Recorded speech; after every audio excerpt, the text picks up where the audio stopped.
Technological enabling की जाएगी और फिर आपको इसमें 6 महीने तक रगड़ा देकर सर्टिफिकेट ऑफ एक्सीलेंस दिया जाएगा।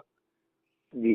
तो ना तो आपको रोजगार के लिए ना ही शिक्षा के लिए किसी कॉम्पिटिटिव एग्जामिनेशन को नहीं देना होगा और हर व्यक्ति को उसके रिक्वायरमेंट की शिक्षा दी जाएगी।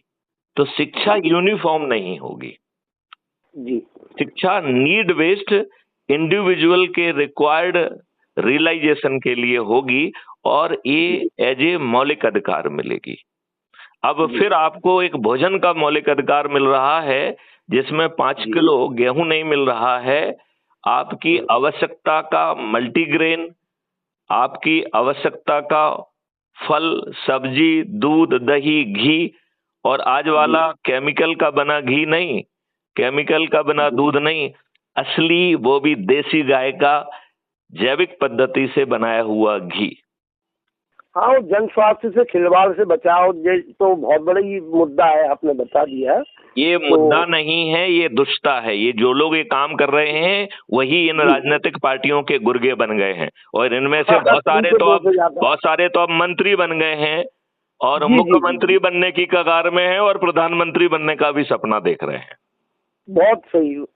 तो मैं सर ये चाह रहा था, एक मिनट मुझे थोड़ा सा मुझे कह लेने दीजिए क्योंकि वो बहुत जरूरी है। That will set your mind. नहीं, केवल इतना बता रहा था, आप जो कुछ कह रहे हैं, मैंने जो अभी कार्ड विदाउट गैस छपवाया वो शिक्षा को ही समर्पित किया है और डेमोक्रेसी के, आप मानवतावाद की जो बात कर रहे हैं। मैं तो ये कह रहा हूँ कि मुझे खुशी हुई। मैं ये कह रहा हूँ आप ये सब भूल जाइए तो आपको ऐसा भोजन का मौलिक अधिकार मिलेगा।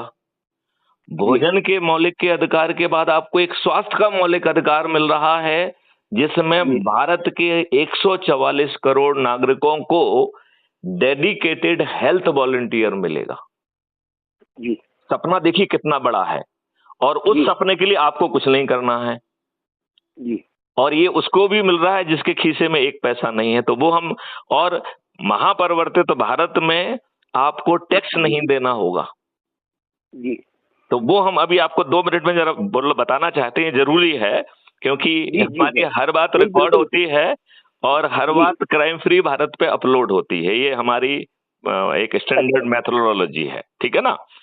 तो जो बात हम आपसे कह रहे हैं मैं बृजकिशोर गेड़ा जी से नहीं कह रहा हूँ, मैं ये बात जो है दुनिया से कह रहा हूँ, आम आदमी से कह रहा हूँ, आवाम से कह रहा हूँ।